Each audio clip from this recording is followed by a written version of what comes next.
Hey Male Cry, what are you doing? Guys, you need to make this.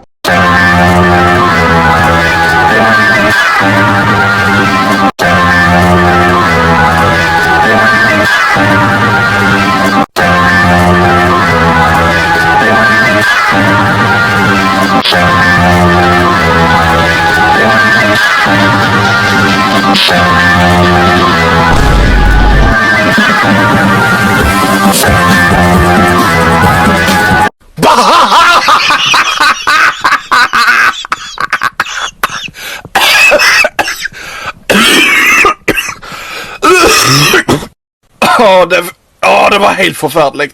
Just wanna be go. I want to like knit.